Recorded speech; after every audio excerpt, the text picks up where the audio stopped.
Good morning, members. Please be seated. There'll be no prayers this morning because it's just a single item on the agenda. But I will just take this opportunity to make a couple of notices, if I may, as chairman.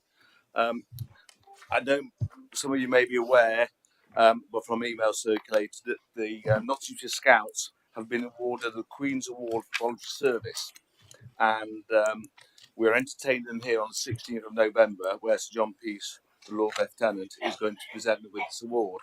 And as chairman, I would like to just probably give them a little bit of a buffet, the Scouts. It's the whole of Nottinghamshire. So I'm just asking members in their political groups whether they would like to just put a little bit of money from their CDF fund forward to help pay for this buffet. It's entirely your own discretion or contribution if you'd like to do that. But it is for Scouts that's covering the whole of Nottinghamshire. I thought it would be just a nice gesture if we could just probably just put a little bit of buffet on for these young people coming along to receive this fantastic award which they received.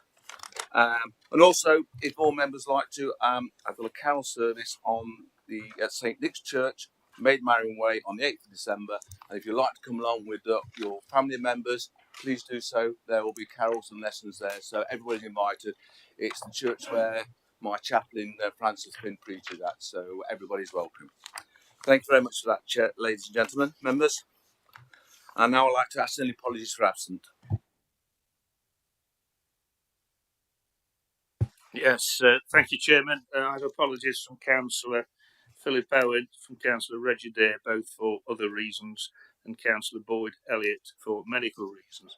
And while I'm on my feet, Chairman, if I may, on behalf of the administration, I'd just like to welcome Councillor Oliver to the chamber. Thank you, Councillor Barnfather. Councillor Henry. Thank you, Mr. Chairman. Apologies from Councillor Maggie McGrath. He's a bit late because of the transport issue. Councillor Sybil Phelan, she's ill. Councillor Glenn Guilfoyle is on holiday. And Councillor Michael Payne, he's lost his grandfather. It's his grandfather's funeral today. So I take it that we want to send our condolences to him and his family today. Thank you. Very much so. Thank you, Councillor Henry. Councillor Deakin. Thank you, Chair. I have apologies from Councillor Steve Carr for other reasons and Councillor Debbie Darby due to illness. Thank you. Thank you, Councillor Deakin. Move on to item 2, declarations of interest. If any councillor or officer has either a disclosable pecuniary interest or a private interest in any matter on the agenda, you should declare it now. Please raise your hand now if you have an interest to declare. When called to speak, you should state whether it is disclosatory or pecuniary interest or private interest and give brief details. Anybody got anything to declare? No? Okay, we move on to item 3, which is the main agenda item, or only agenda item today. It's called upon Councillor Ben Bradley MP to recommend the report. Thank you, Mr. Chairman, and thanks to members from all parties and none for their attendance this morning for an extraordinary meeting. I know it's kind of short notice and out of the blue from that perspective, but we've got a job to do this week in collaboration with our partners and colleagues from around the region to make sure we move this devolution process forward to the next phase, which is the public consultation. And if you've been following the events of this week in that regard, you'll see that the other 3 councils, Nottingham, Derby and Derbyshire, have all approved that process so far and taking us on to the next step. So we are the last in that chain to have this conversation and hopefully to approve these recommendations today. I'm not going to bore you to death on it. Hopefully we've discussed this at length before, and we won't detain you too long this morning, but a few important points to make. I think firstly that the report pertains to the consultation. We're going to go out to the public and it lays out a methodology for doing that. It lays out the proposal documents and the information that we will share with the public. It's not about the deal. The deal was signed in August, September, and is what it is. This is about how we make the most of that in collaboration with the public. The recommendation.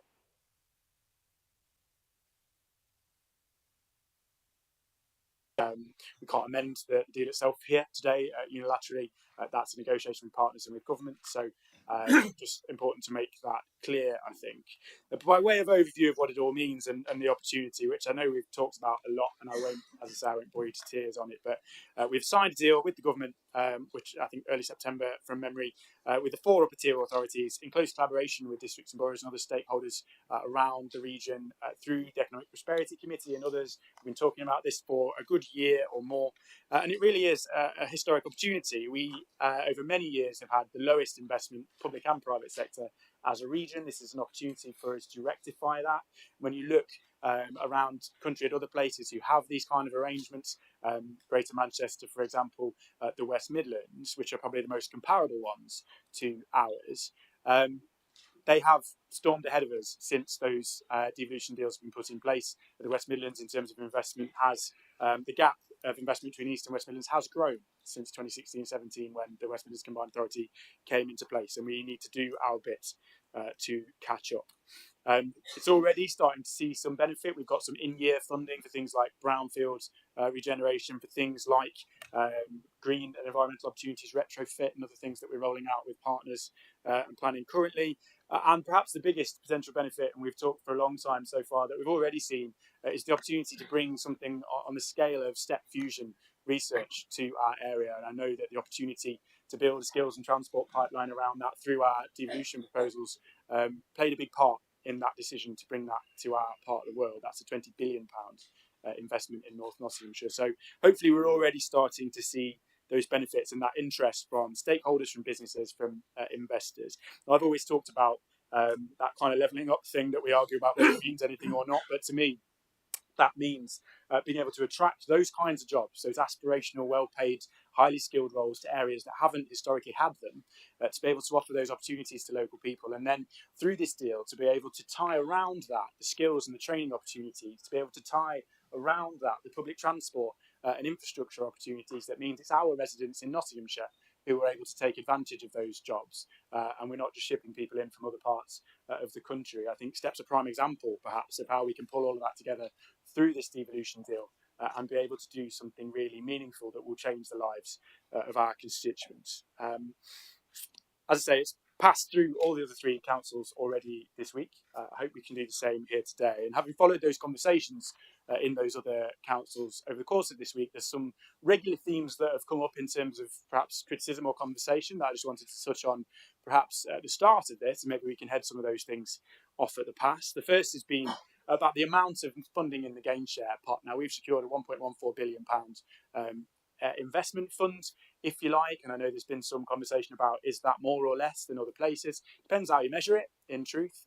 We have secured what works out something in the region of £17 per head per year. That, in effect, is up in the top end of some of those national comparisons. West Yorkshire more recently got about £21 per head per year. That's one of very few examples that are slightly more in that regard. But actually, when you look at the overall quantum of that funding, theirs is less than half than ours is, and their population is much, much smaller. So they tend to shift as you get more geographically large, more rural, smaller population, that per head funding tends to increase. But when you compare with our most comparable partners, I suppose, Greater Manchester and West Midlands that I've already mentioned, their funds are something in the region of £10 and £13 per head to our 17. So we've done rather well. And that £1.14 billion investment pot is the single biggest devolved investment pot of any kind to any regional authority ever, which I think perhaps puts the argument about is it or is it not enough money into context. It's also worth pointing out that it's just phase 1, and immediately when we get these structures in place, we can go back to the well at every spending review and budget opportunity to go and ask for more. But what government have been clear about is that you can't ask for anything unless you've got these structures in place. So it really is important that we move forward and we're able to do that. And the other thing that's come up consistently, and members in the chamber have been in local press wondering about this question about whether it's going to have direct cost to local residents in terms of precept. We've been clear in this chamber, we've discussed it at full council and agreed formally that we're not going to do that. We've had that conversation with partners across district and boroughs and upper tier authorities around the deal area across Derbyshire and Nottinghamshire.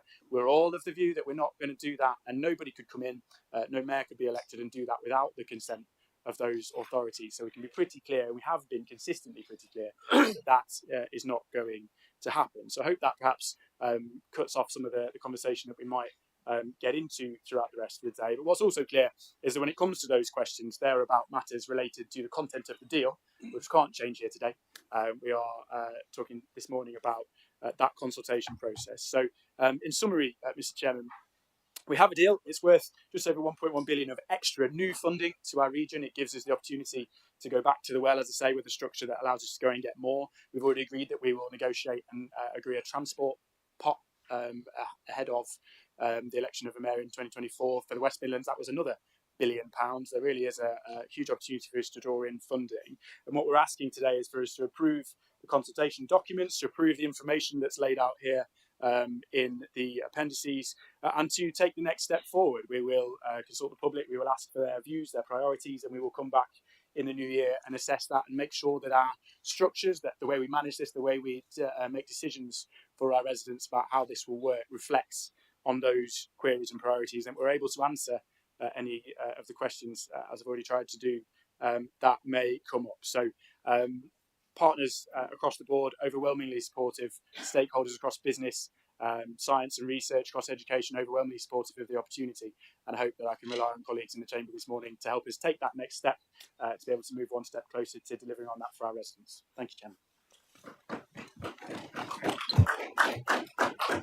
Thank you, Councillor Bradley. And I'd like to call upon Councillor Bruce Lawton, who will second the motion. Thank you very much, Mr. Chairman. Formally second the motion and reserve my right to speak. Okay, I now open it to all members who would like to speak. Councillor Poll.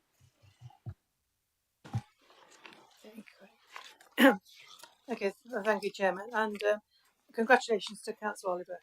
Welcome to the Chamber this morning. So thank you, Chairman. First, I'm a firm believer in devolution as a member of our group, and why wouldn't we be? Devolving powers and funds from Westminster down to our communities, we all know so well in this chamber, it's got to be good, hasn't it? And I would like to recognise the tenacity and hard work of council officers, civil servants and stakeholders, people in this chamber who've helped us to arrive at the deal. But I have concerns about this particular deal, as do members on this side of the chamber. So we will be supporting this today. We absolutely need to make our voice heard while the deal is being finalised. We're all very clear on that. But I want to address some of those concerns. First, this deal isn't as ambitious or as clear as it could have been in terms of devolved powers. There are still huge question marks over what we're actually likely to get. Look at the language in this report. The draft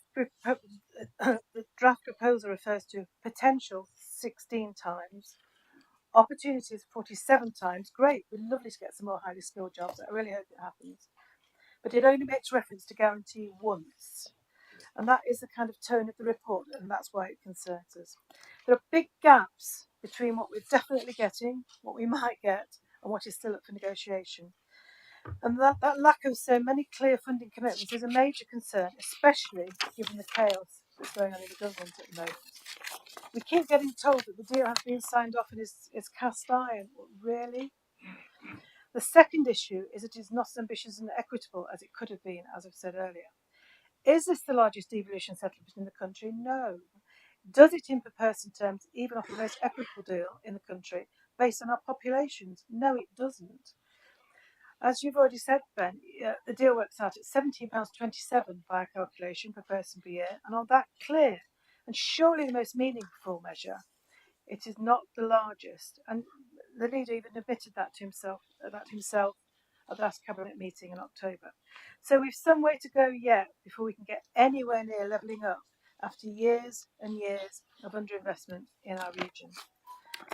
And that's not my only concern here. What's clear is not just how little in comparison to others we've got in terms of investment. If you look at our funding in relation to others, Manchester's mayor has access to £300 million, 10-year housing investment fund. This paper says we'll get 9 million, and I do hope we get some more, Ben. Manchester has allocated £450 million to tackle health and social care. Where is the reference to funding for health and social care? It's a huge concern to our Labour group, and is not in this deal. And clearly, development and sustainability of our economy is really important. Of course it is.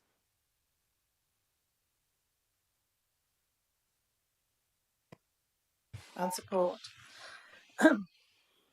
And the government's latest so-called reforms don't get close to getting that right for them. And look at some of the other emerging deals like the North East with a proposed £900 million transport funding package. And I'm glad that's still up for negotiation. Good luck with that one. On top of a £35 million a year investment fund, which will deliver about £20 million more investment than we're set to receive on a per person basis, which, as I said, I think is the most important measure. Additionally, the geographic challenge to level up across two largely rural counties and two cities is huge. It's absolutely huge. I don't think the details and commitments within this deal have really seriously considered or understood that. And I understand that there's a possibility and ambition to keep the door open for the councils to join the combined authority. Hence, the title of the authority is now called the East Midlands Combined Authority. So it could be even bigger. One of the recommendations is asking us to agree to consult. Great, that's really welcome. I would like a little bit more clarity on actually what we are consulting on. But I'm told the consultation will cost around £50,000. Well, is that really enough? We're consulting with over 2 million people and 74,000 local business. So how serious are we really on hearing what people really think of this deal? And finally, I have an issue with the speed and shaping of this deal. It felt very rushed, which makes me wonder why. I want to remind everyone in this chamber today that this is in fact the government's own target to have devolved powers in every region in the country by 2030. That is their target, not ours. And as for the Levelling Up white paper, and it's here's our list of demands, now do what we say if you want the cash approach, that really is top-down form of devolution. It's not true devolution in any sense I understand it. And this region has been decimated now by 12 years of Conservative government austerity and mismanagement of our economy, which is continuing, if you listen to the news yesterday and today. And now I fear it will continue further. So what does Nottinghamshire need? Nottinghamshire really needs a Labour mayor and a general election with a Labour government in charge who will properly address this huge regional politics. Thank you. Well done, Kate. Councillor Oliver. Thank you, Chair. Firstly, thank you for the warm welcome which I've received this morning from everybody that I've spoke to. I want to work with everybody, not just the people that voted for me. I've knocked on over 6,000 doors during my campaign, okay, as a team. Not one person mentioned that they wanted a new mayor. They wanted their roads fixing. They wanted the pavements fixing. They wanted the county council to actually do their job. I will work every day to make Eastwood a better place, a greener place, a safer town. We're living in a cost of living crisis. People don't want to get value for their money from their council. They don't want their council tax going up. And finally, I'd like to thank Lee Anderson, the MP for Ashfield. After his endorsement, the Conservative vote collapsed. They lost 30% of their vote. Every councillor in his constituency is now an independent. What does that tell you? I will support this, but only so that my residents can have their own say. Thank you.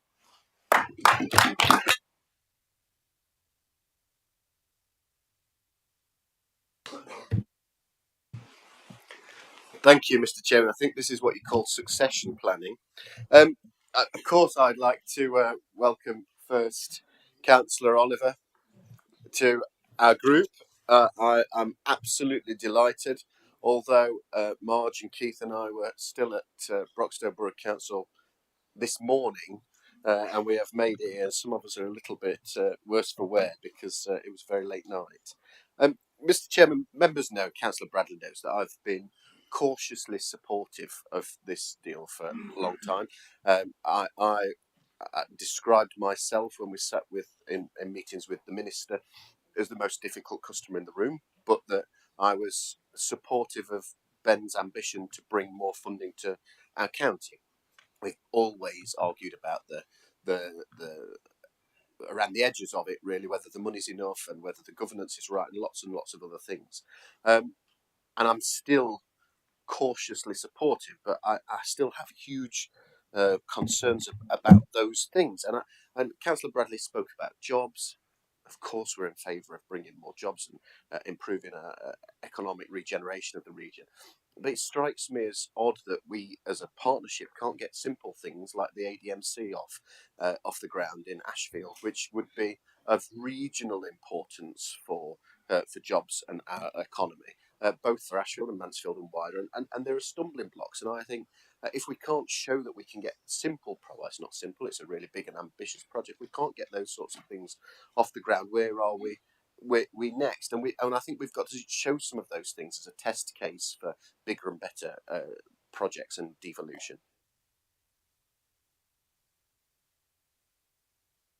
Again, in-year funding for things that we have to use by the end of.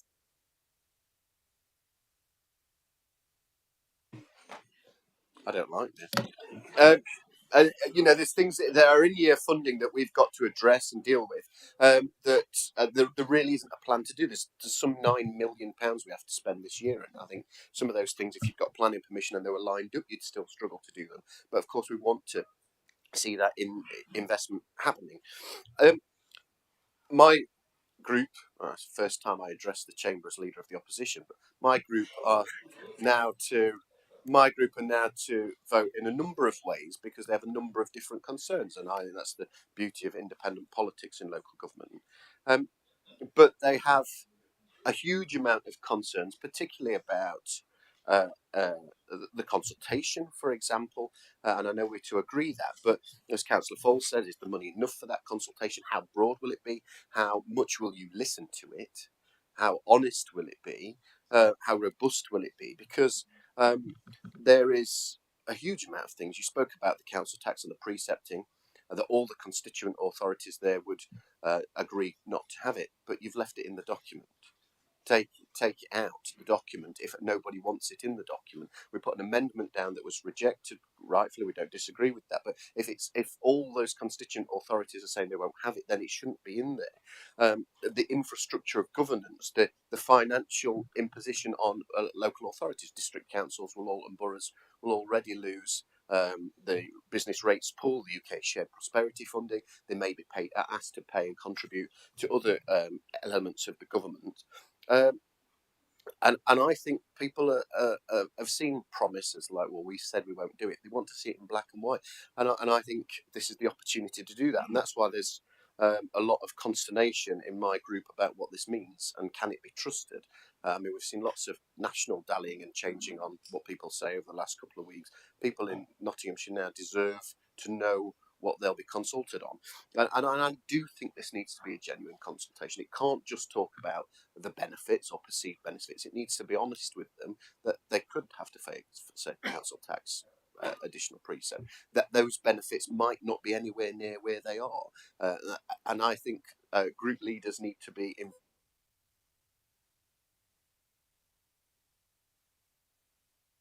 paperwork so that we can be assured that what's in there is genuine and open and transparent. And I think there's an onus on us as members to make sure people are in there. But as my new colleague, Councillor Oliver, said, the biggest consultation happened yesterday. And this administration and this document were found severely lacking because it didn't come up.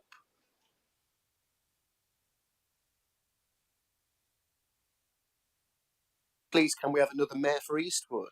They said, fix stuff, get things right. You've been in power here for 6 or 7 years. You've been in government for 12 years, and the country's gone the wrong way. And they don't want to see another level of bureaucracy. They want their roads fixing. They want a job close by, and they want some comfort, the cost of living crisis, that you won't be dipping their hands in their pocket again. So they need that reassurance, and I hope this consultation does that. And I hope, Councillor Bradley, you take the opportunity to reassure all of our residents that this is the right thing for them. Thank you. Thank you, Councillor Rodney. Councillor Shaw. Thank you, Mr. Chairman, and welcome, Councillor Oliver, to the Chamber.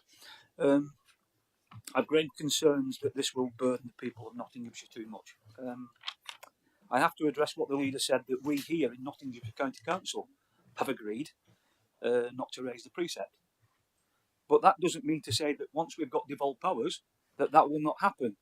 It's really important that any consultation on that questionnaire is agreed cross-party.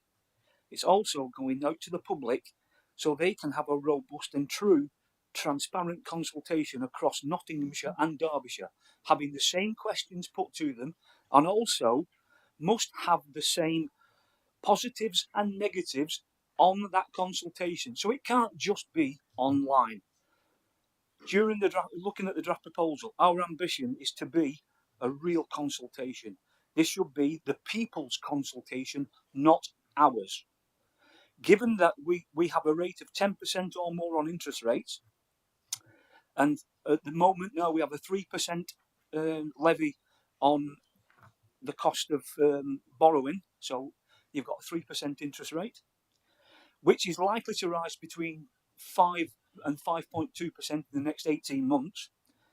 When we consult with the people of Nottinghamshire, Derbyshire and the Derby City, will those people be aware that council tax may well rise, but we are not going to do it here? I want to give you an example. Council tax Band D, 2022-23 in Nottinghamshire is £2,295. That's without the parish precept. If you've got a parish precept on top of that, it's £90. That is likely to rise by 4% next year. So it's likely to go up to £2,400 plus £90, given that the parishes won't increase their precept. Will we come in line with Derbyshire County Council, whose Band D precept is £1,424, given that they will put a 4% precept on top of that? Or will we come in line with Derby City Council, given that their Band D precept is £1,868? Thank you, Chair. Thank you, Councillor Shaw. Councillor Martin. Thank you, Chair. Yes, I'd like to welcome the latest addition to the Chamber, Councillor Oliver. It's been a hard battle over the last 6 weeks, and the right team won. And obviously, people are scared of change, and that was reflected in the vote yesterday. People don't like change, and I do fully agree with the sentiments of the combined mayoral authority. Anything that brings investment into Nottinghamshire and Derbyshire has surely got to be welcomed. The conversation about council tax, Councillor Bradley has already alluded to the fact that the other authorities don't want to raise the precept, and I hope that remains the case. The crucial issue here is the consultation process. That it really is the crucial issue, because people don't like change, and if you get this consultation wrong, then it'll come back and it'll collapse. And I hope that's not the case, because we need the investment. We've been behind London, we've been behind every other part of the country, and I welcome that it's the largest devolution deal that's going to be coming our way. But the consultation is the key factor to this whole scenario. And people on the doorstep, I can tell you, they are all very worried. People are setting up warm rooms. My local church is setting up a warm room.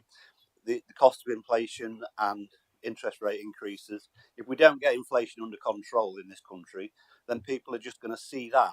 They're not going to see the difference. They don't want another layer of politics in this country. They're fed up to death with politics in this country.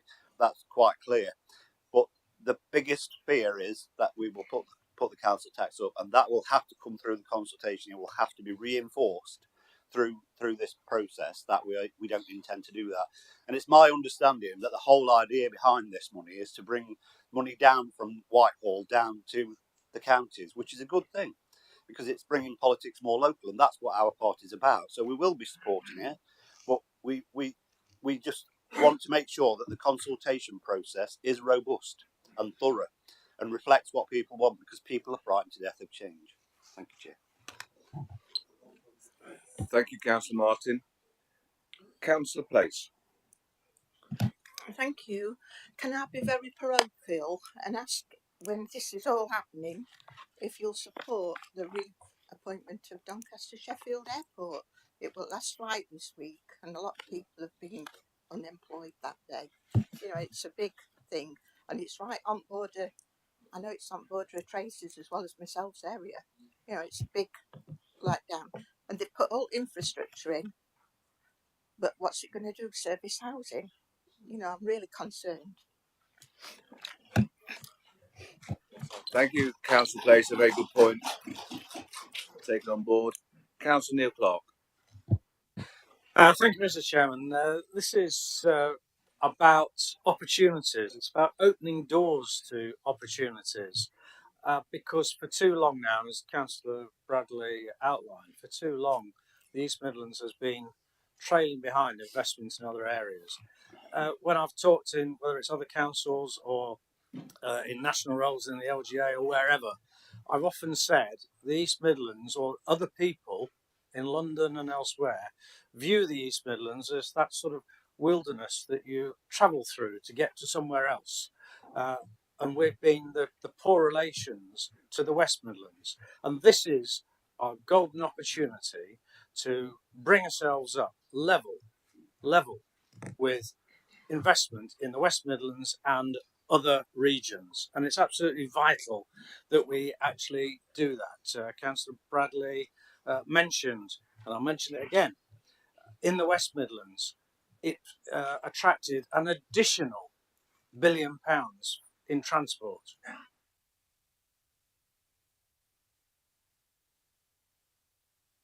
About additional money. So this is the opportunity. This is the launch pad, if you like, to kickstart further investment in the East Midlands. We can't win the issue about timescale. Councillor Fold says, "Oh, why is it being rushed?" So how often have we heard in local government where we say, "Oh, crikey, local government takes so long to do anything," and here we are. We're doing things in a more timely manner to try and get things underway. There's bound to be detail that is challenging. I'm quite confident it's not going to be absolutely perfect. What system is absolutely perfect in every respect, Mr. Chairman? But this is part of the consultation process. Let's hope we can, the areas that are not absolutely perfect, hopefully we can highlight those and let's get them done. This is about being able to integrate our investment across Nottinghamshire and Derbyshire in a much better strategic way. So, for instance, and transport, that's why I'm highlighting transport, because it's a major part of it. It is able then to integrate the transport strategy, roads, buses, rail, across the 4 council areas, so that can then we can be working towards integrated ticketing and better integrated routes across the region. So hopefully that will lead to efficiency, but also better services for the residents that we are all serving. So I think this is really our big opportunity to work together, Mr. Chairman, whoever we are. Let's work together, get the consultation process underway, and let's really get this devolution deal in process, because, as I said at the beginning, we've got to get that investment in the East Midlands increased so that we are recognised as somewhere where we can do business. We've already made a start with Step Fusion and other investments, but this will really allow us to make sure that we're attracting more investment, those additional pots of money, not just the core money that is at the basis of the deal. Thank you, Chairman. Thank you, Councillor Clark. Councillor Gowland. Thank you. Clearly, we agree with more local politics and more local investment. But what that needs to mean is bringing money down from central government to the local area. Just on the running costs, even that isn't guaranteed. We agreed no precept here, but the deal doesn't guarantee no precept, and it says the running costs will be met either by central government support or funding from constituents' councils. Well, that seems like between a rock and a hard place, doesn't it, Councillor Bradley? Because clearly central government support's looking unlikely right now, and there's no money in local government. On the consultation, £50,000 for all these people. I mean, you know, clearly we need a great consultation, but it feels like a performative consultation for £50,000. We've got 2.2 million people to reach. It almost feels like, why not £10,000 to save ourselves another money for another zebra crossing somewhere?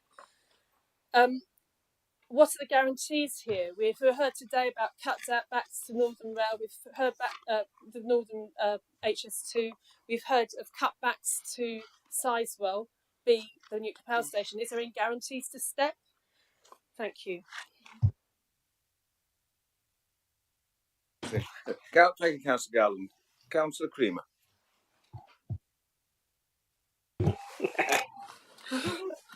Thank you, Chair.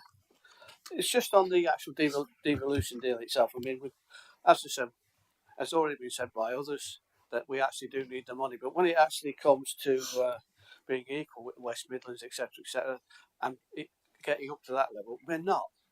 We're taking just a step forward. And that's part of the problem. We actually need to be much further ahead than we are now. Actually working together as well. Transport, yes, I agree with transport, busing into tickets. That would be brilliant. Fixing the roads together, again, no problem. There's all sorts of things we could do on that. But where is the future investment? HS2 is under threat in this area. It probably isn't going to happen. So there's one major transport strand that's already disappeared. When it actually comes to the future as well, I'm just wondering how many loaves of bread or beef burgers, 1.4 billion will actually buy in 30 years' time. There's that element to it. We're asking the government, we're asking local governments, as has already been said by Councillor Garland, is to actually pay for this, because we're not going to put a precept in. Again, I don't agree with a precept, so that's good. And has already been said by others. One moment, Councillor Creamer. Thank you, members. Thank you. That's a very big donation to my charity. Thank you very much. I want to say that's your first look for your charity. I think it should be £40 to your charity. Sorry, Councillor Creamer. Thank you. That's taken me off my strand quite nicely. Yeah, the point about it is that it's all wishes. There's only one actual guarantee in this whole deal. We can all agree, and we all do agree, that the East Midlands needs its fair share. This doesn't quite get there. When it comes to, I think Councillor Clark was the one that said it about that the local government is slow in acting. We're not slow in acting. Just look at COVID. Look at what the local districts and ourselves did. We are not slow in that, but to actually move forward steady is better than rushing into things. So I've got very great concerns about it, not just because of a deal, but because of this moment in time. We are now living in a cost of living crisis. As already been said, a lot of people don't even know that this is happening, that there may be another layer of government that may. It's been said or not said on the doorstep, to be accurate about it. And when it comes out, people aren't going to be very happy about it. I'm personally not too happy about the mayor, because it's like putting a gun to our head. Yes, devolved government, but why do we need a mayor?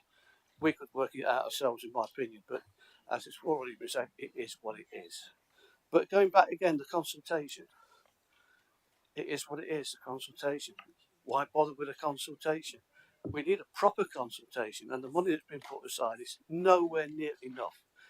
We've got urban communities that will be reasonably easy to reach, but within these two vast counties, we've got many rural areas. It's going to be difficult to reach, difficult to assess. The needs are going to be completely different between the totally urban and the totally rural and anything in between.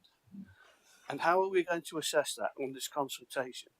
Who's going to take priority? Is it going to be the numbers, or is it going to those people that are actually in more need of the actual new funding? So again, the consultation, not happy with it. Happy there should be a consultation, but it should be a full consultation. It should last for a reasonable amount of time, and it should be dissected properly at the end of it, and not just put on the shelf and say, well, we've consulted and the deal is what it is. What it is not good enough.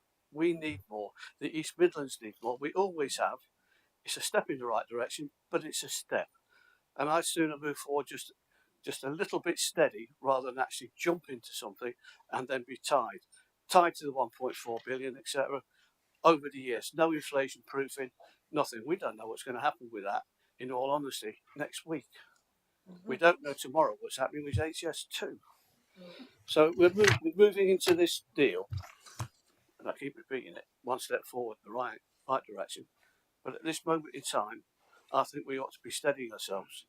Taking after it quite rightly as well about the precept. If nobody wants it, totally agree with that. Get rid of it, take it out of the document. But this document is a wedge, a thin end of a wedge. It's left you so much room, or the government so much room, that we can't actually guarantee what's going to happen in 2 years' time. That is not the kind of deal we want. The transport, we say we'll probably, Councillor Bradley said we'll probably get $1 billion. Hopefully, yes. But again, it's no guarantee. It's a wish list. And if we get that $1 billion in 10 years' time, it's not thank you. It's not as good as getting it tomorrow. So timescales are extremely important within this deal, and there's very few actual timescales exactly when and when it's going to be used. So I'll leave it at that. Thank you very much, Chair. Thank you, Councillor Creamer. Councillor Welsh. Thank you, Chairman. I love devolution. I think it's absolutely fabulous, and I'll just cut to the chase with regards to it. Really, I think a lot of hard work has gone into this document, and I think that really needs to be acknowledged. Do I think we've got the best possible deal? No, I don't. I don't think we've got the best possible deal that we can, but everyone's kind of spoken about that. So I'm going to speak about something a little bit different that is completely missing from this document that I feel quite passionately about, and that is, for me, this deal doesn't go far enough because there is no mention of health and social care. And for me, a devolution deal without health and social care will not level up our communities here in Nottinghamshire, Nottingham City, Derby City or Derbyshire.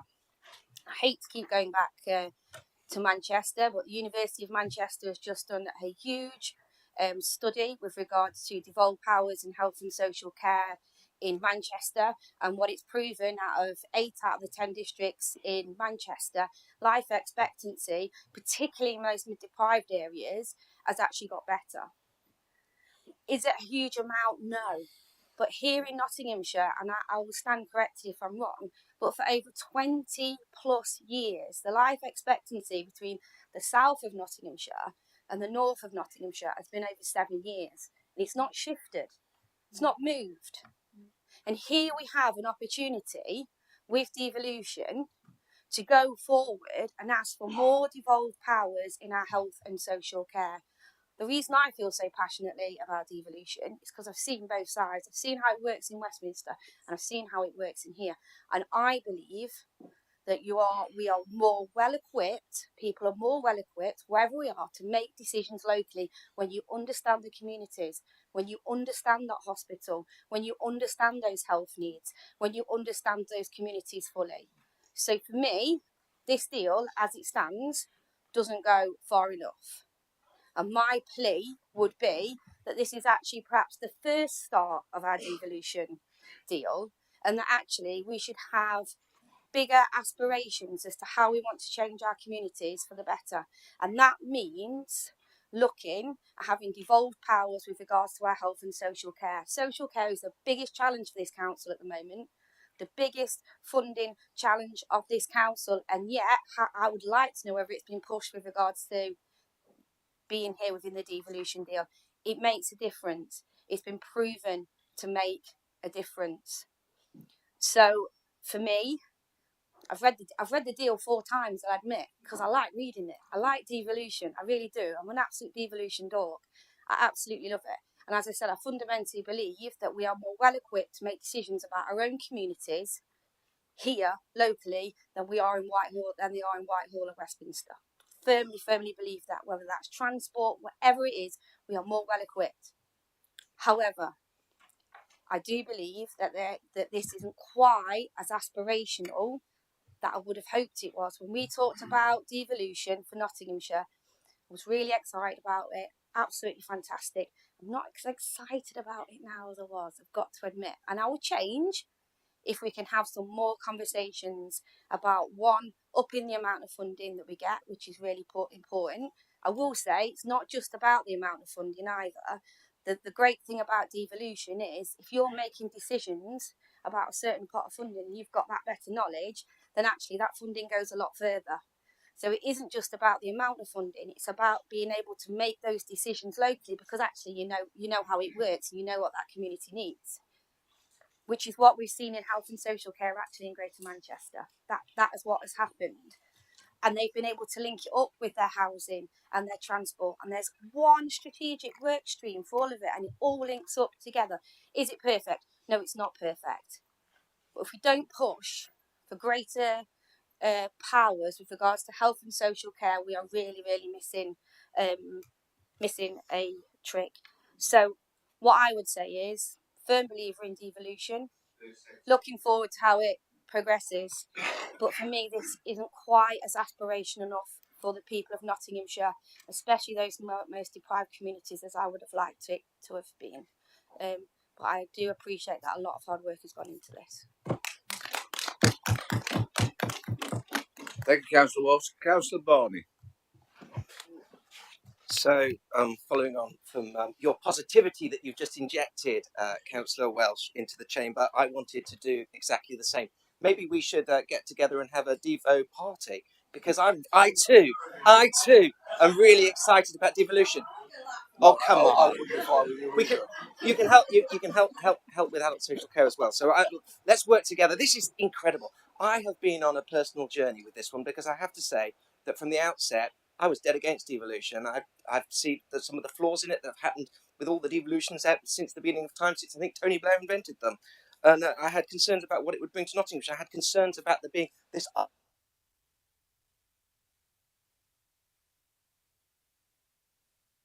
totally removed. It is extraordinary to me. I love it when people work together. And welcome as well. I'd like to welcome you to the chamber, Councillor Oliver. You said you'd work with anyone. I love it when politicians can put to one side their prejudices and work together. And in this case, in this instance, against the backdrop of some of the most difficult politics, certainly of my lifetime, probably of all of our lifetimes that we've had in the last 5 years, this deal here in Nottinghamshire, in Derbyshire, is a testimony of politicians putting their prejudices to one side, linking arms and doing something bold together in an unbelievably short time frame. And I personally, for one, would like to salute Ben, but I'd also like to salute the leaders of the City Council in Nottinghamshire, at Derby, at the City Council and the County Councils, and to all the districts and boroughs who've worked so hard to bring this thing together. It is extraordinary. And as I say, against a backdrop of really difficult, challenging, quite unpleasant times politically in this country and, of course, also across the world. So just to take a moment and just say, well done, the team that have done this, and also the officers, your predecessor, but again, the officers in all the districts and boroughs, those of us that sit in boroughs and districts as well. We know how hard the officers have worked day and night, impossible time frames, giving up holiday to do this. And I think that is incredible. And for what purpose? For the purpose of bringing more money to the residents of the East Midlands. How incredible is that? Isn't that why we wanted to be elected? And at a time when there's other great things going on, Step Fusion. People haven't even heard about Step Fusion. It was put alongside a McDonald's advert on page 3 of the Evening Post. For goodness sake, £19 billion money coming to Nottinghamshire to do something incredible that could revolutionise the entire planet, coming here in Nottinghamshire on the back of this devolution deal as well. It's incredible. And okay, things are not going great in certain quarters. I completely acknowledge that. But here in Nottinghamshire, this administration is focused on delivery for our people, our communities. I cannot believe how hard, I know that we all work hard, I cannot believe how hard people on this side of the chamber work and have been working for the residents of Nottinghamshire. And I see that. And I wonder why we do. I wonder why we walk a tightrope. I wonder why I do all these different jobs every day. It's because of the differences when you get those wins and when we work together. How incredible, how tremendous. So I think that some of the negativity that there is around this, you could hand out gold bars and people would complain they're too heavy. But I, for one, am optimistic. I'm excited, and I hope that together, as Nottinghamshire, as one Nottinghamshire, we can ensure that this does funnel through, that these funds do funnel through from central government and make a real difference to our residents here in Nottinghamshire. So please come. I'm so sorry that you've rejected my request to join a party, but if others want to, let's go and have a Devo drink afterwards in the pub over the road. Thank you very much. Thank you, Councillor Barney. Councillor Wilmot. Right. Obviously, I can't follow Councillor Barney like that situation. Can I first of all welcome our new councillor, new independent councillor, Oliver, and welcome to what is a tremendous victory, really, for us, and may it all continue. Although I agree with the deal on devolution, should be welcomed, and I'm with Councillor Barney there. I'm over the moon with it. Yes, I hope so. By many, though, it is claimed that the deal suggested is nothing to shout about, although it is claimed it would transfer key powers and funding to regional politicians from Whitehall. Many people are already saying there is not enough money on the table. Yes, I know it means more political power locally on planning, housing, roads, infrastructure and economic development. But this deal is just not enough to deliver all the plans being suggested. The deal, worth 1.14 billion over 30 years, is about £17 a head, as Councillor Bradley MP has already said. And as it is not index linked, of course, the money, the amount could be worth very much less. And with austerity rising tremendously, and plus inflation, that could further erode further money coming into our direction. Now, there are positives, as I've already said. There are positives with this deal. Partnerships with other councils is one of them. Putting the skills all in one basket gives the chance of developing better funding opportunities, better policies, and other things that does work when you all put together and work in partnership. As I say, look at the residents of Liverpool.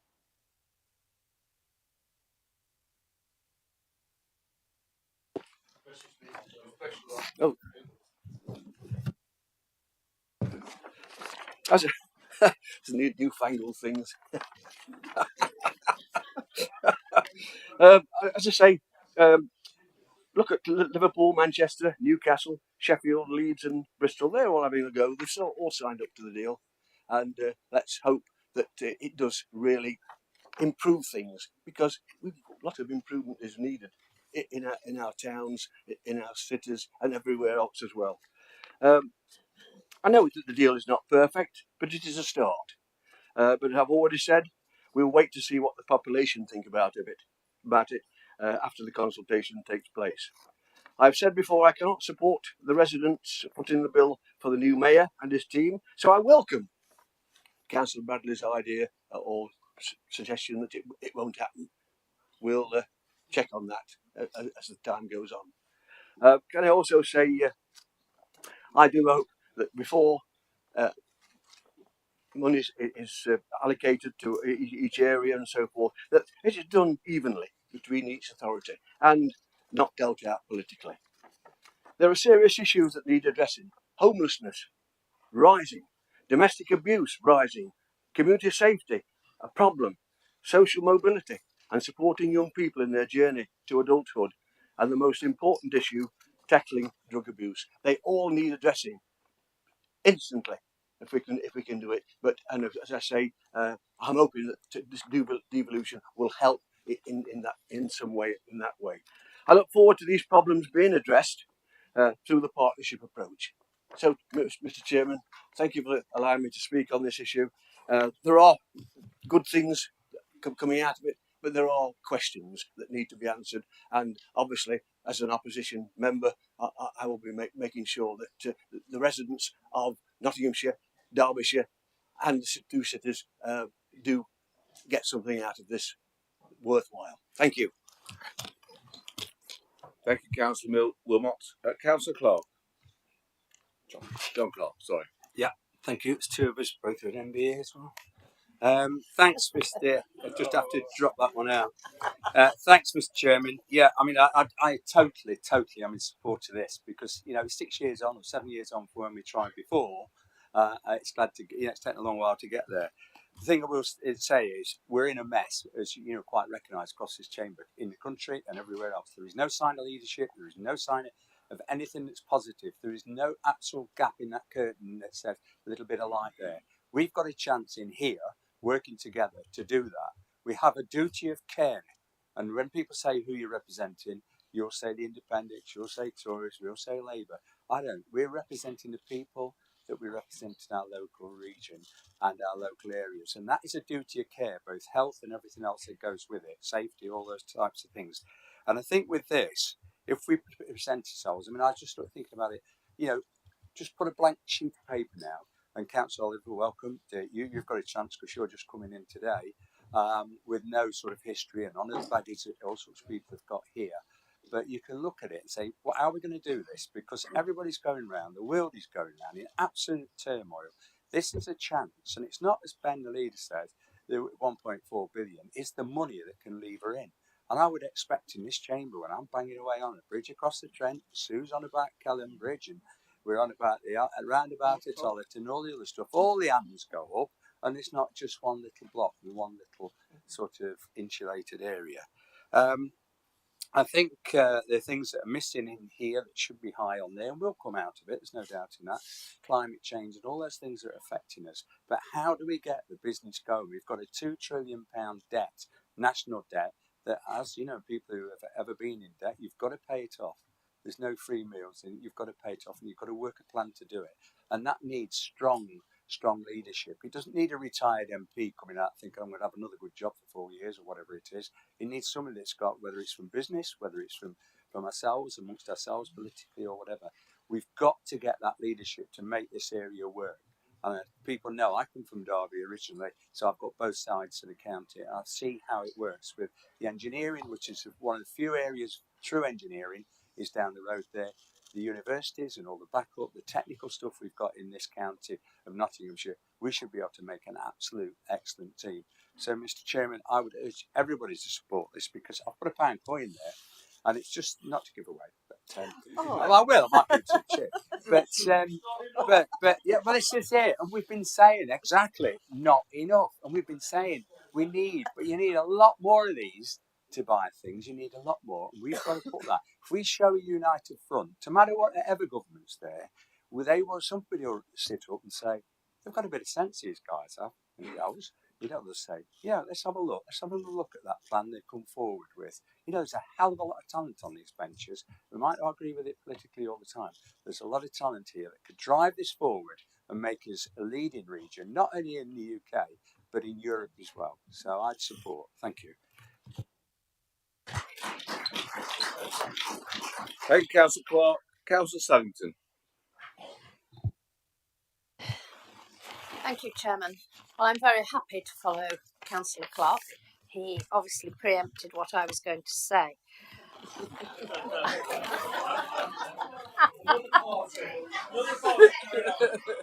Yes, I'm happy to join any party, whether it's health or transport or whatever, and I'm quite happy to join with Councillor Barney, of course. I'm very happy to go forward with the devolution deal, and as Councillor John Clark has just alluded to, Kelham Bridge. Now, I haven't mentioned this for some years because I haven't had the opportunity.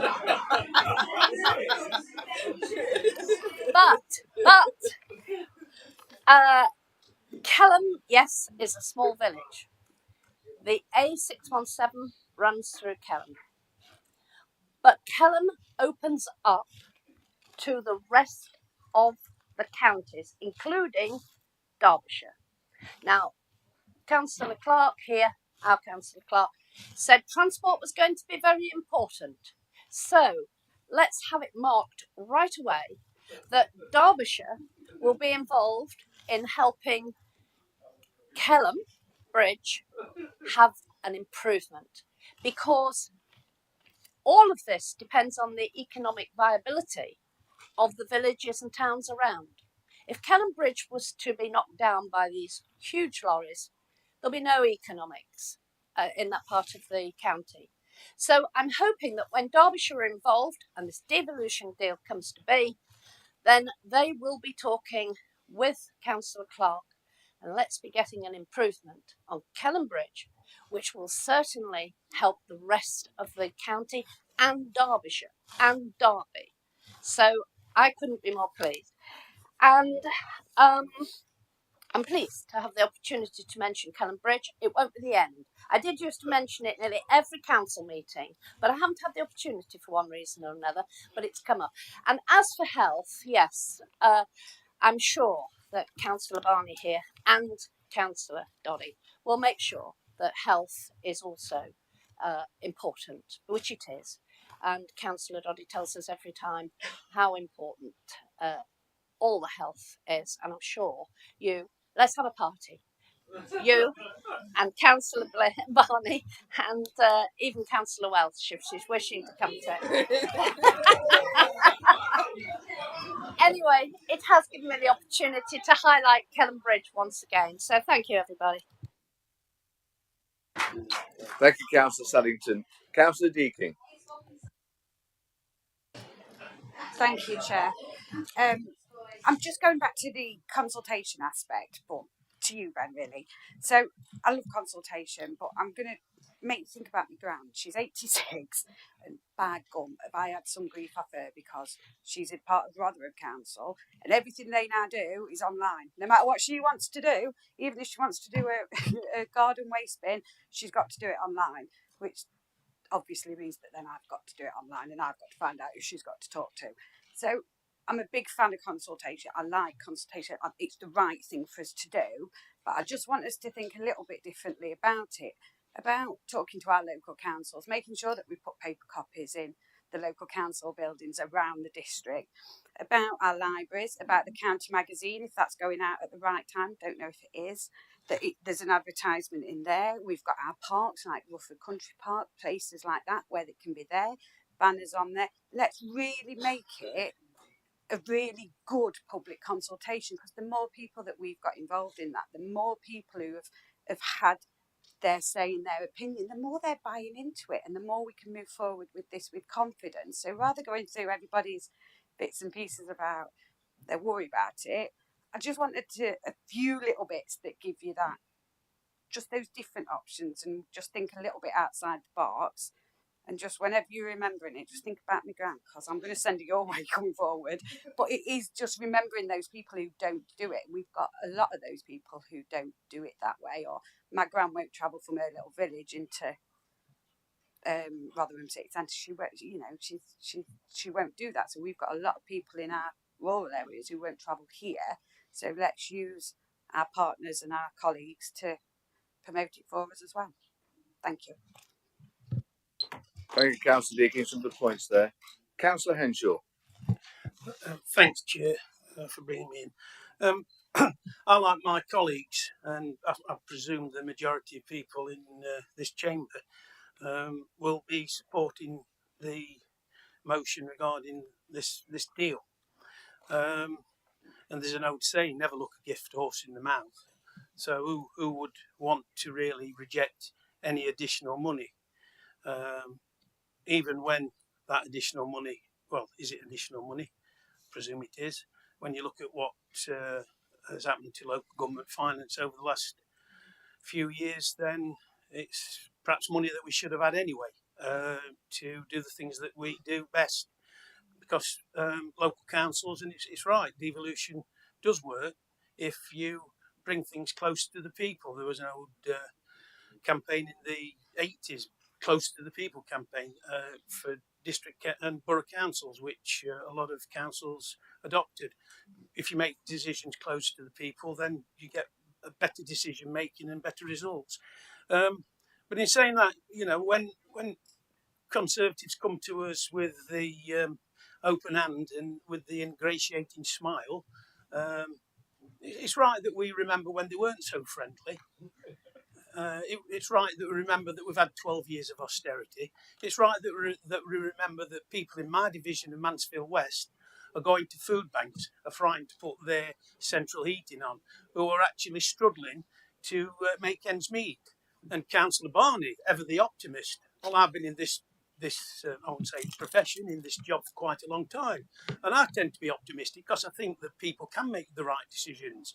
But I'm also a little bit cynical in relation to sometimes what governments do, and that is governments of all persuasions. So I'm not being parochial in that sense.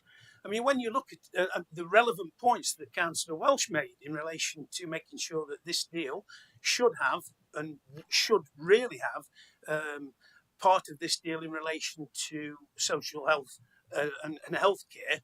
I mean, if the situation goes next year, if it goes ahead, bearing in mind the economic situation that the government's led us into in relation to social care, if the fair cost of care goes ahead, and people in this council know that we're going to end up with a massive bill of millions of pounds. This deal doesn't address that, and I think that when you're negotiating, you need to actually bring that to the front, because that is a problem further down the road that we need to address.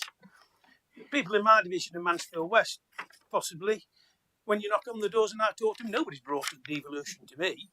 They have brought issues about, I'm frightened to turn my gas and electric on. Well, how am I going to make ends meet? Where's my next meal going to come from? They have discussed that with me. So I think, £17.27, which is not index linked to my colleagues, hold a pound up. Well, I'm holding a penny up. Because in 30 years' time, that's how much that £17.27 will be. Perhaps not a penny, but it'll be pence. So therefore, you need to argue that that money that we're getting, whatever deal we strike, is index linked, so that the money keeps pace with our costs and inflation and everything else goes up, because the money needs to be index linked so that we can make sure that it's a value when we get 30 years down the line. I mean, I'll not be in this chamber in 30 years' time. Perhaps we not have this chamber. Perhaps this will be a block of £1 million flats or something in relation to how things are going, in relation to the development of this place. But anyway, that remains to be seen. So on the point of consultation, I think it's vitally important that we do consult with people, and it is in the report that a part of this consultation will be undertaken by people, or let people doing it online. I think we've got to really own in onto that, because don't forget, there are a lot of people that actually aren't IT savvy, and they will then be disenfranchised from participating in this. Also, I think we need to make sure that the consultation goes round all of the districts, and you have the meetings at an appropriate time in an appropriate place where people can actually access and get to. So then you'll get more people to attend and participate. With that, Chairman, I hope everybody supports this motion. Thank you. Thank you, Councillor Henshaw. Councillor Walters. I was going to Councillor. Okay. Thank you, Chairman, and good luck to Councillor Oliver. When I've been around Hucknall, people are worried about heating and eating. Devolution is not brought up on the doorstep. I'm using my councillor divisional funds to fund a soup kitchen in Hucknall. These are the issues in my particular electoral division. I see the proposals for devolution as an extra layer of bureaucracy.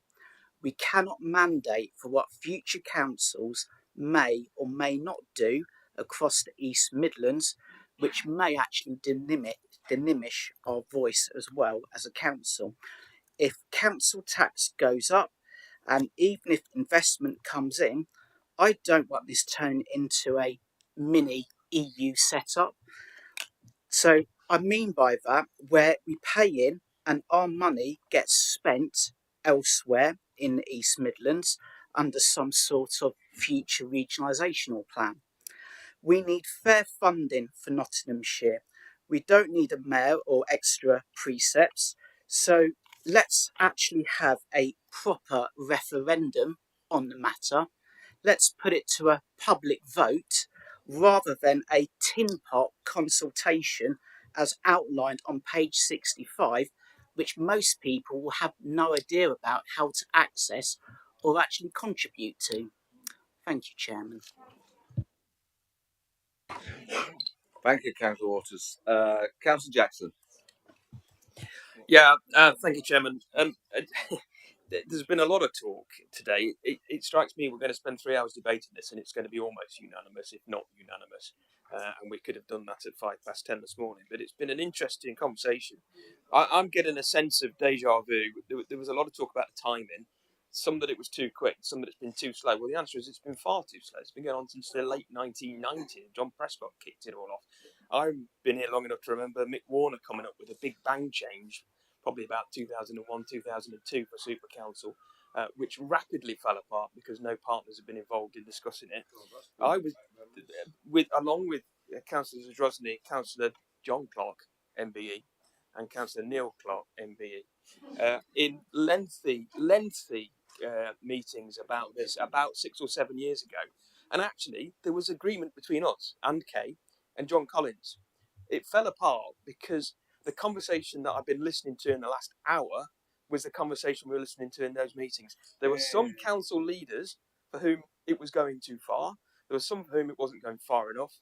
There were some who wanted more money.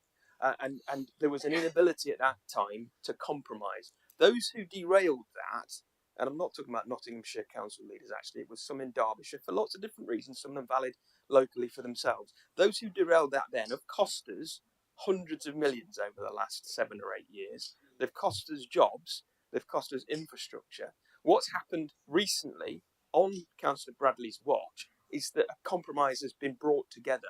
A compromise means it's not perfect for anybody. It's not perfect for anyone, probably, in this chamber. We'd all like something more. I'd like more money out of it. But this is what's on the table. A lot of people don't want an elected mayor. You can't have any of this without an elected mayor. That's the price that you pay for getting £1.14 billion of investment into our region. And anyone who wants to vote against that, really seriously think about it, because nobody wants to vote against that. Whether your constituents are raising this on the doorstep today or not, they don't want you to vote against something that brings £1.14 billion into this region. Whether it's index linked or not, we'd love it to be index linked. That's not on the table. We could argue about that for the next 5 years, find ourselves back here without a deal, in which time more and more regions will have come together and put together combined authorities with mayors. They'll have had the funding that we've missed out on. There'll be less to come to us. The final thing, Chairman, I don't think we're going to get much further in this. The leaders fill these pages with notes to respond. So I suggest we either come to a conclusion, unless anyone wants to raise something new. Thank you. Thank you, Councillor Jackson. Councillor Pringle. Thank you, Chairman. Welcome, Councillor Oliver, to the chamber. Slightly outlook to Councillor Jackson, where he's blaming other people for lack of fortune. 12 years of your government, you've all accepted that today. You've all told me that 12 years of your government, devolution is the right thing to do. So we can all agree on that. Not down to some people sat around a table in Derbyshire making decisions. 12 years we've had, and you've not done anything about it. This is the first time that we've been able to move forward, Councillor Bradley. Yeah, and to be honest, you misled me. And I'm really disappointed about that. You sat and told me you were interested in a mayoral position, that wasn't on the table. I went along with that, yeah, knowing and suspecting that it probably was, and that it was probably you that would front it up. Don't get upset that it would actually be you that would try to front the mayoral position. I get that. Yeah, but you shouldn't have misled me. That was wrong. That was wrong. No, we haven't. You told me there was no mayoral position. That's what you told me. Now we're running with it. Yeah.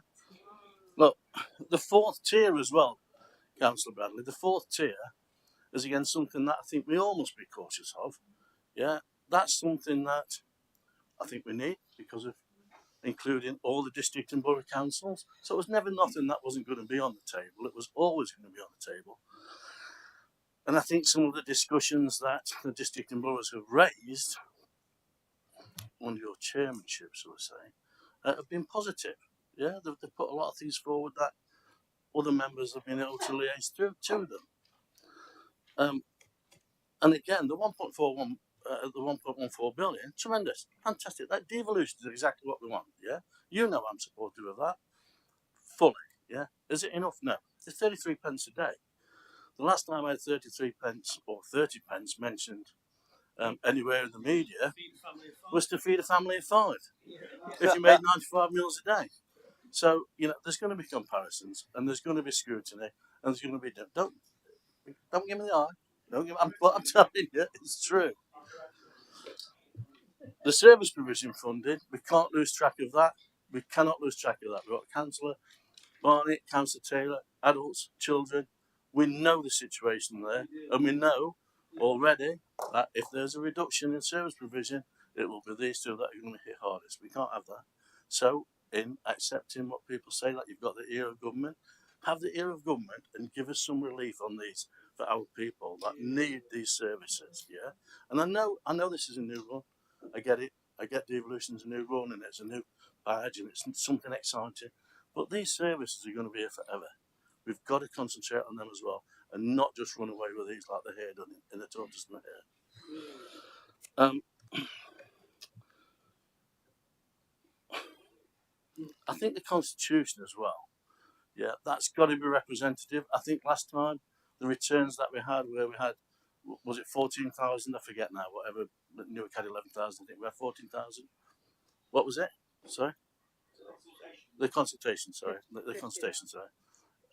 We need to be better at that to make sure that the responses are representation of everybody. I think somebody mentioned about the rural areas and the urban areas. Lovely context that's made. We have to be better at making sure this is a fully representative response. And scrutiny of what you do. We've just created a cabinet system to scrutinise decisions that are made. So scrutiny of what you do will be the same as if it was scrutiny like Kate did. You would do that, or Jason. There will be scrutiny both ways. So it's not negative.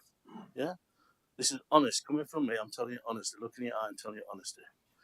I think the step fusion plant is a great idea. I'm massively cautious that we haven't even got the technology yet.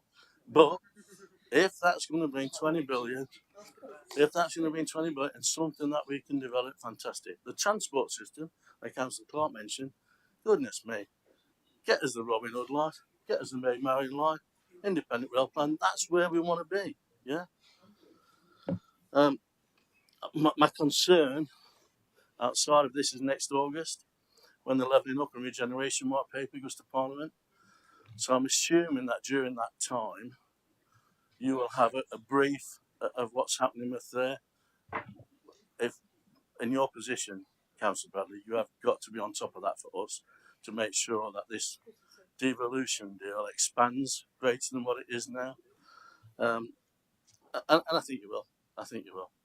Because I know anybody else would, to be quite honest. Thank you, Chair. Thank you, Councillor Pringle. Councillor Pierre Horan. Thank you, Mr. Chairman, and I'd like to join others in welcoming Councillor Kane Oliver warmly to this council. And I think Councillor Oliver experienced much the same experience as I did on each occasion that I went over to Eastwood and listened to people on the doorsteps. And I know that he's fulfilling at least one promise that he made, that he would make an immediate impact in this chamber. Congratulations for your contribution. He left a message this morning at 2 o'clock on my voicemail, which was very garbled, and he admitted that he'd had 5 or 6 rum and cokes, and I have to chastise him because I think that's far too much coke. But Mr. Chairman, I think there's been some excellent contributions made this morning, and I hope that I don't exasperate Councillor Richard Jackson. I hope that I can put in some additional contribution without necessarily repeating everything. I actually agree with Councillor Bradley. I think Councillor Bradley has done the best he can for this council, and we have to accept that, you know, there's 4 large councils involved, as well as the involvement of the districts around each of the 2 counties. So an enormous group to negotiate with, and I do take on board that has been done with the best of intentions and complete focus on it. And I think that there would be absolute unanimous agreement with line 2 of the purpose of the report in this chamber. But having been out there on the doorsteps in Bingham as well, there is a lot of scepticism about another layer of bureaucracy and government.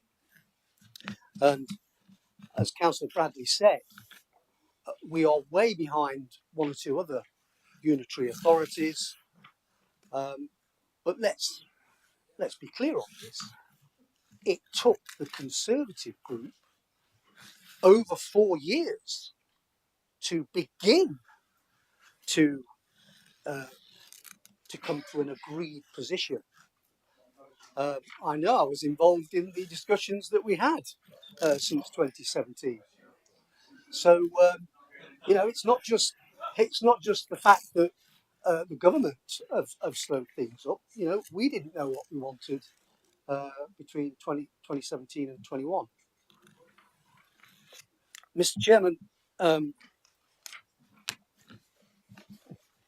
Councillor Oliver would also have experienced the scepticism, as I've said earlier, from the voters of Eastwood, of the proposals that are before us today. And because of some of that lack of detail and the proposal to, in my view, create a very exclusive star chamber with virtually no real democratic involvement of the districts and boroughs of any meaningful worth. There's a token number of seats given to that level of government. I won't be supporting the actual proposal that we have on the table today. And I could be persuaded by the enthusiasm of Councillor Barney, who absolutely always gives a very positive point of view. But the Institute of Government point out that there has been a 37% cut in real terms between 2010 and 2020 for local government. That is a loss of income from 41 billion to 26 billion. So a mere 38 million a year, which is already worth 10% less because of inflation, at 2020 prices. You know, we are certainly not back to any sort of a level or spending power that local government should be. But thank you, Mr. Chairman. I support in principle, but I won't be supporting what's on the table today. Thank you. Thank you. Councillor Doddy. Thanks very much indeed. The party atmosphere is really catching fire, isn't it? It's still the latest one. There must be something in the water. Sadly, not fluoridation, but there must be something in the water. Sorry, Jim.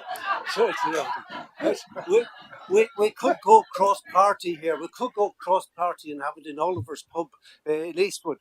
So it's only a suggestion. You don't have to pay for it. So there is a tremendous feeling. I'm going to follow on here from Councillor Welch and say simply that I am glad that social care and health is not involved in this, because it's not a big enough paper to deal with the challenges of that. The challenges of health and social care in Nottinghamshire, where your postcode is more important than your genetic code in dealing how long you're going to live, is so much greater than this devolution deal. In a way, we have had our own devolution. In a way, we have had the creation through the Health and Social Care Act, most recently, of the integrated care services, where we're putting a power with every other county, and 42 integrated care services are there to deal with health and social care. This is not a devolution bill that needs to include it or should include it, because we have got £3.5 billion devolved effectively to the integrated care service for us to make use of it. And how we will deal with that is we'll say, you have 400 people in hospital who should not be in hospital. They're ready to be discharged. They cost £250 per night to be in there. They can be looked at in the community for £125, at least half of the cost of having them in there.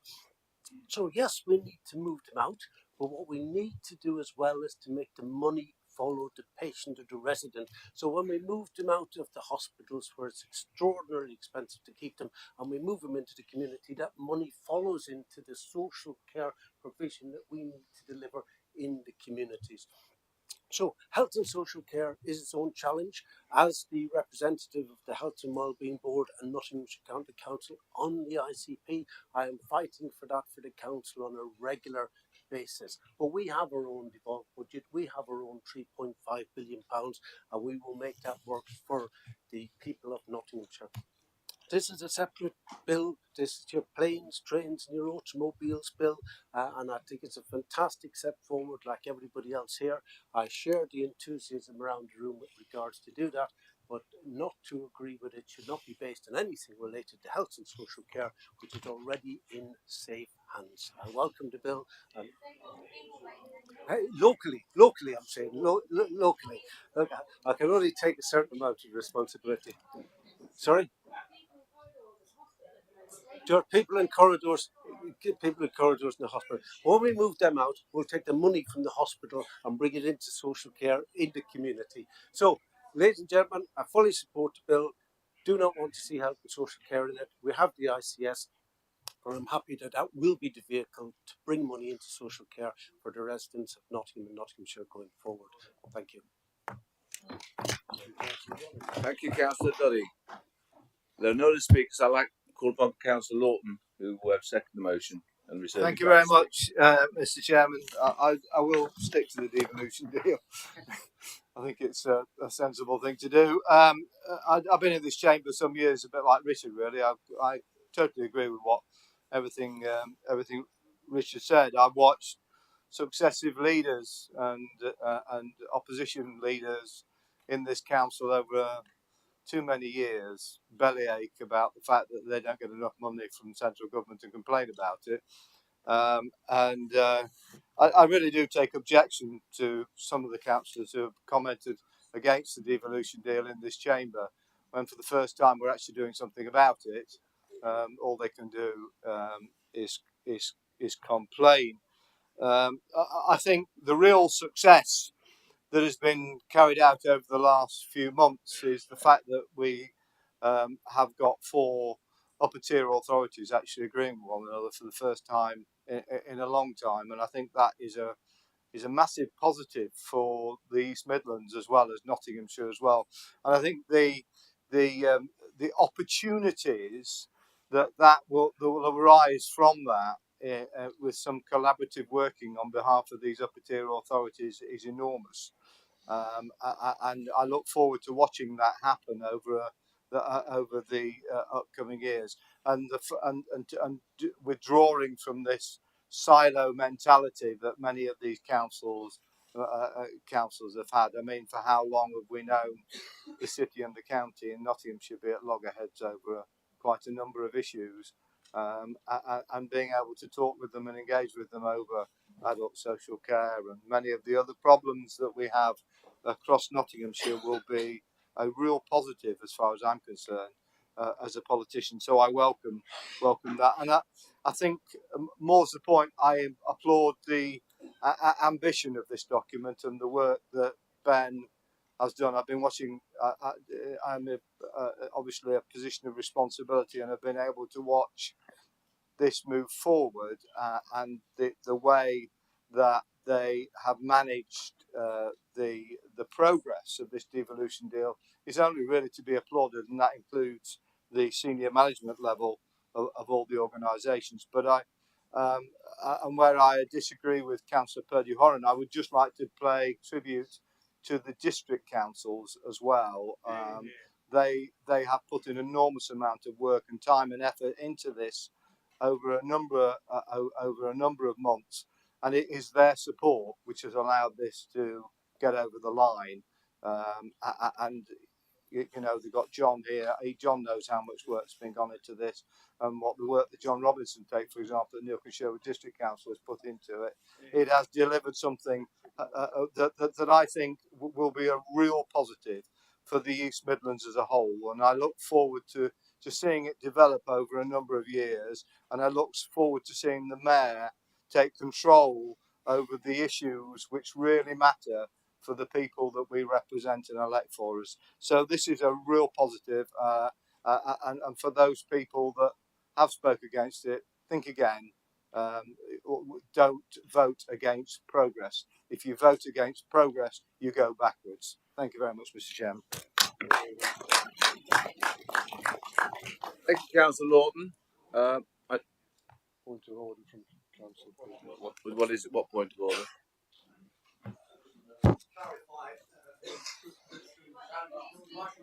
Can you put your speaker on, please?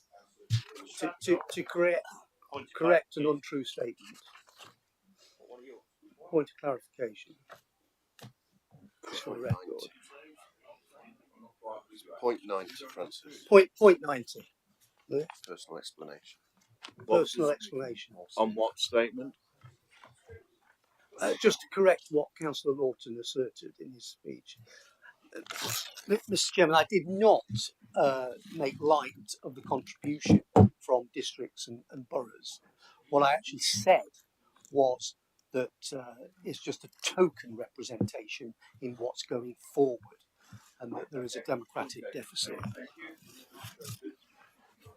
Thank you. I call upon Councillor Ben Bradley to reply to the debate. Thank you. Thank you, Chairman. Very grateful and grateful for what has broadly been a constructive conversation about the principle of this, which I think we all seem to mainly agree that this is a good direction of travel. We all, of course, want to go bigger and faster and stronger. Of course we do. And from my part and those involved directly in the negotiation of all this, of course, that's what we're trying to achieve, along with bringing as many partners as we possibly can with us. Forgive me, I'm going to fly through because there's a lot of questions and comments that have come up that I want to touch on. Councillor Pringle, I'm going to start with you because I was grumpy, but I think we've figured out what you were saying, which was about whether I said that we wouldn't need a mayor in order to have a devolution deal, which I did say, you're right. And I didn't mislead you, I'm just not psychic. That was the position at the time, it's what government were saying. We were talking about a combined authority, a county authority of one local authority, but obviously the Levelling Up White Paper laid out a framework, and we worked out subsequently to that we couldn't have maximum powers and funding in that circumstance. So that was a national decision, it's not within my control, but I didn't mislead, I just am not psychic. Moving through some of the other comments that came forward. So Kate, are we clear over powers? Now, this isn't the answer to every question, right? We can't guarantee here and now that this business will invest this money in this sector and it will lead to X. But what we can say is that without these structures, we can't make ourselves more attractive to those businesses. Without these structures, we can't wrap the support around those investments. So there are opportunities. I can't make those guarantees. In the same way, Sue, I can't guarantee we'll fix Kelham Bridge. I can't guarantee we'll get Robin Hood and Maid Marian line. But what I can say is that we will have more clout, more local decision making and more local funding to be able to move on and deliver some of those outcomes. It's difficult because residents want to hear about outcomes, and it can sometimes be difficult to pin down those specific things because they're decisions to be taken in the future. But this is the structure that will allow us to take those decisions. I think on the funding, you said, Kate, that £17 is the most meaningful measure. It's one way of measuring it.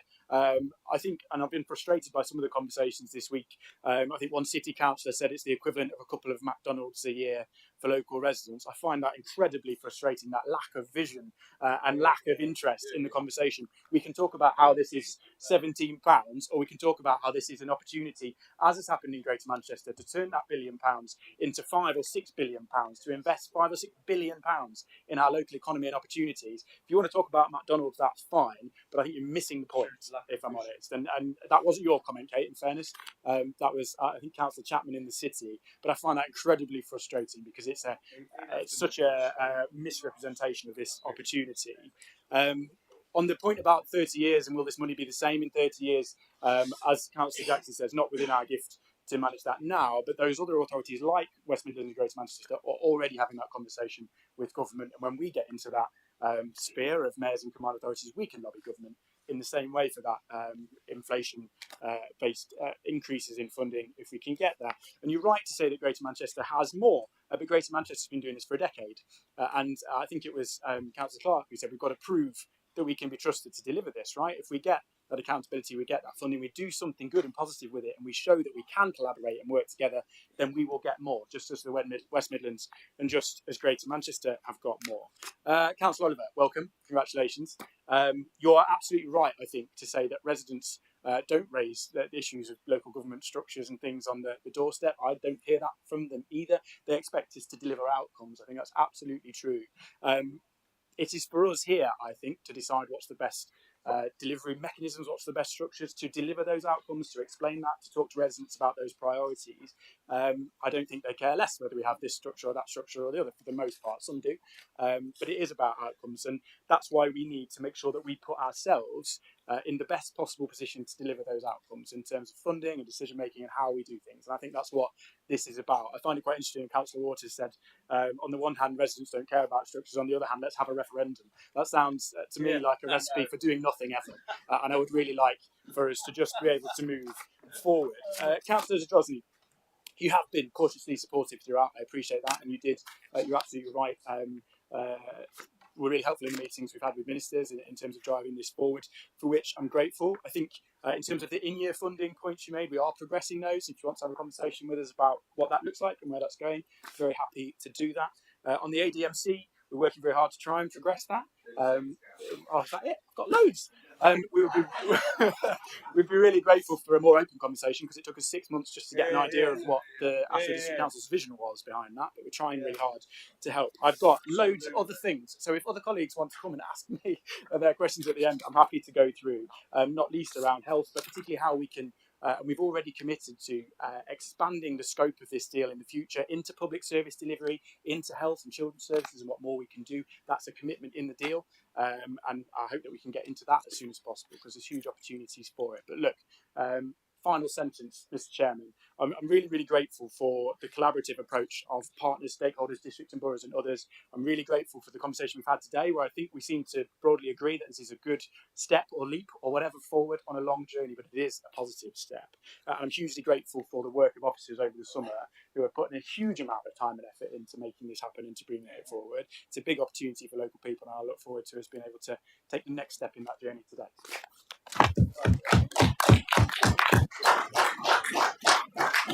Thank you, Councillor Bradley. I appreciate you probably need a little bit more time to reply, but unfortunately we have to go by the rules for everybody. Thank you. We now call on the vote for the motion, please. All those in favour?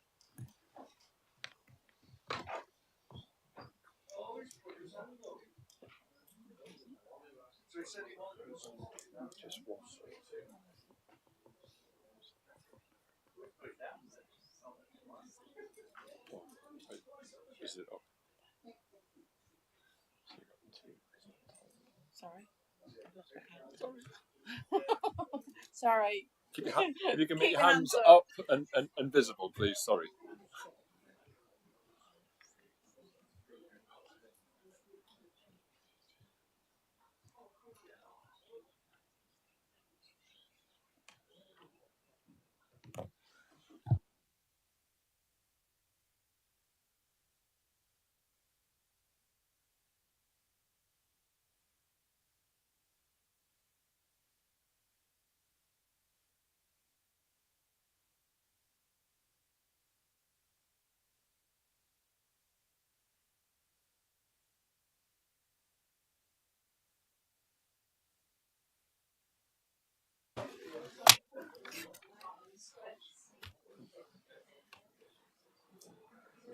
Those to the contrary?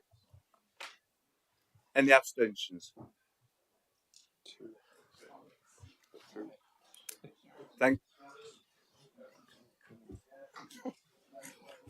The motion is passed with 56 votes for and 2 abstentions. Thank you very much, everybody. That's the end of the meeting. Thank you.